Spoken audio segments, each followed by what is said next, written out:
jëf.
dama koy wax Baye Fallou Abdou Aziz kii mooy Baye Fallou wax na ko. jërëjëf dox na xool na ko ku ko gis loolu rek lay dox. leneen intéressé mu ko. kooku mooy Baye Fallou Abdou Aziz Ndiaye. macha allah yaa ngi en direct di kii. waa di tur bi yëpp di nuyu Boy sama xarit di nuyu Papi di nuyu Lamine di nuyu waa kër gi yëpp leen wax ni maa leen di ziar bu baax a baax ci gàmmu waaw bis bi nu mu def ci yow tey. mais sant yàlla rek ñoo bis yi rond bi moom waaw Sénégalais yëpp ñëw wuusi la ko ñoo doo def ñu sant yàlla di leen ci gërëm bu baax a baax li may wax chaque jour rek kër gi moo fi gën a rëy nekkul ay moo fi jàkk joxe lépp mais suñu ñëpp wuusi rek nga jël waa ñëpp jël waa ci yàlla rek yàlla lañ fi indi leen sant leen gërëm day wax ni kontaan nañ bu baax a baax ci teewaay yi yàlla nañ ko yàlla ñoom amiin amiin yàlla bu baax a baax jërëjëf jërëjëf Ndiaye ba si kanam. waaw kooku Abdou Aziz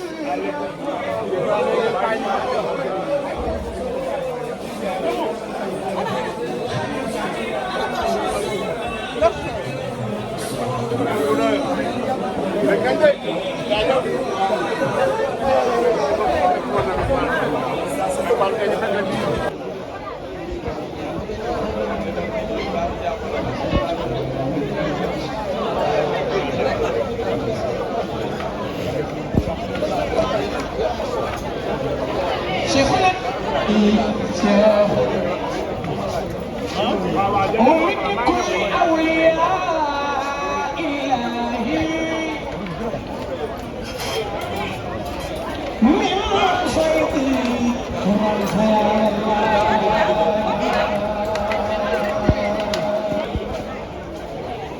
ما لم يكن إلى جازا ما بجاه مولاه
Serigne Babacar ko bëgg ci sa xol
ñëpp nañ déplacé ñëpp ñëpp